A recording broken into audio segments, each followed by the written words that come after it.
بسم اللہ الرحمن الرحیم۔ جی اسٹوڈنٹس السلام علیکم، کیسی ہیں آپ؟ سب سے پہلے تو آپ کو خوش آمدید کہ آپ 8 سے 9 کلاس میں آ گئی ہیں الحمدللہ، اور مجھے امید ہے کہ آپ سب خیریت سے ہوں گی۔ اللہ تعالیٰ ہم سب کو اپنے حفظ و امان میں رکھے۔ جیسا کہ آپ سب کو معلوم ہے، دنیا میں جو کرائسس چل رہا ہے کرونا وائرس کا، اس کی وجہ سے ہمیں بھی یہ آن لائن کلاسز جو ہیں وہ اس کا سلسلے کا آغاز کرنا پڑا، تو اس میں آپ کا تعاون درکار ہوگا۔ اللہ تعالیٰ سے امید ہے انشاءاللہ یہ وقت بھی گزر جائے گا، لیکن یہ سیکھنے سکھانے کا عمل تبھی سود مند ہوگا جب آپ بھی تعاون کریں گے انشاءاللہ۔ تو اس میں سب سے پہلے میں آپ کو سلیبس بتا دوں گی۔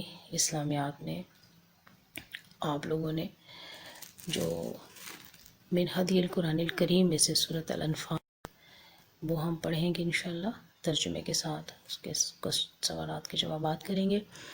من ہدی الاحادیث یعنی احادیث میں سے حدیث نمبر 1 سے لے کے 10 تک ہم ترجمہ اور تشریح پڑھیں گے، اور موضوعاتی مطالعے میں سے 4 ٹاپک ہیں، 4 اسباق ہیں جو کہ ہم انشاءاللہ 9 کلاس میں ان کو پڑھیں گے۔ ابھی ہم جو سورت شروع کریں گے، آغاز کریں گے، وہ ہے سورۃ الانفال۔ سورۃ الانفال کا میں تھوڑا سا آپ کو تعارف کرواؤں گی، کیونکہ کون سے حالات تھے، کیا واقعات تھے جس کی وجہ سے اللہ تعالیٰ نے یہ سورت نازل کی، یہ ہمیں پتہ ہونا چاہیے۔ اس کے بعد آپ کے لیے آسانی ہو جائے گی۔ اس لیکچر میں آپ کو اس کی ویسے تو پہلے رکوع میں 1 سے 10 تک آیات ہے، لیکن میں 1 سے لے کے 4 تک ابھی آپ لوگوں کو کرواؤں گی کہ اس کا تھوڑا سا انٹروڈکشن دینا ہے آپ کو، اسباب بتانے ہیں، حالات بتانے ہیں۔ تو سب سے پہلے یہ ہے کہ سورۃ الانفال جو ہے یہ 10 رکوع پر مشتمل ہے۔ اس سورت پاک کی کل 75 آیات ہیں۔ سورۃ الانفال ایک مدنی سورت ہے، اور یہ سورت غزوہ بدر کے فوراً بعد مدینہ منورہ میں نازل ہوئی، اور اس سورت کا عہد نزول سن 2 ہجری ہے۔ اس سورت کا نام سورۃ الانفال کیوں ہے؟ کہ انفال جو ہے وہ عربی زبان کا لفظ ہے، اس کا واحد نفل ہے۔ عربی زبان میں انفال کے معنی مال غنیمت کے ہیں۔ مال غنیمت دشمن کا وہ مال ہوتا ہے جو جنگ میں مسلمانوں کے ہاتھ آتا ہے۔ اس سورت کا آغاز مال غنیمت کے احکام سے ہوا ہے، اس لیے سورت کا نام سورۃ الانفال رکھا گیا ہے۔ اس سورت کا زیادہ تر حصہ غزوہ بدر کے حالات و واقعات پر مشتمل ہے، اس لیے سورت کی تعلیمات اور تشریح کو سمجھنے کے لیے غزوہ بدر کے اسباب اور واقعات کا جائزہ لینا بہت ضروری ہے۔ سب سے پہلی چیز کہ غزوہ بدر جو ہے وہ مسلمانوں اور کفار کے درمیان پہلا معرکہ تھا، پہلی جنگ تھی۔ غزوہ بدر میں مسلمانوں کو اللہ تعالیٰ نے شاندار فتح نصیب کی، اور کفار کو عبرتناک شکست ہوئی۔ بے شک ان کے پاس بہت زیادہ مال بھی تھا، بہت زیادہ فوج بھی تھی، لیکن اللہ تعالیٰ نے اپنے مسلمانوں کی اور پیارے نبی حضرت محمد مصطفیٰ صلی اللہ علیہ وآلہ وسلم کی مدد فرمائی فرشتوں کے ذریعے سے۔ تو اس کے جو اسباب تھے، سب سے پہلا سبب جو تھا وہ یہ تھا کہ قریش کی مخالفت ہمیشہ ہوتی تھی۔ آپ کو پتہ ہے قریش مکہ جو اسلام کے بدترین دشمن تھے، جو اسلام کی روشنی پھیلتی گئی تو قریش مکہ جو ہے وہ ان کی دشمنی بھی ساتھ ساتھ بڑھتی چلی گئی۔ قریش نے مسلمانوں پر ظلم و ستم کی انتہا کر دی۔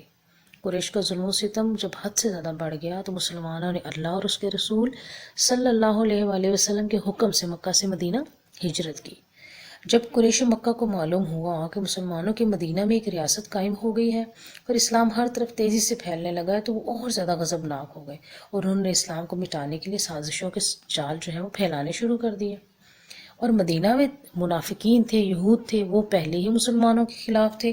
تو یہ تمام چیزیں جو تھیں وہ غزوہ بدر کا سبب بنی، اور سب سے بڑا جو سبب تھا وہ تو شعبان 2 ہجری میں قریش کا ایک بہت بڑا تجارتی قافلہ شام سے مکہ واپس آ رہا تھا۔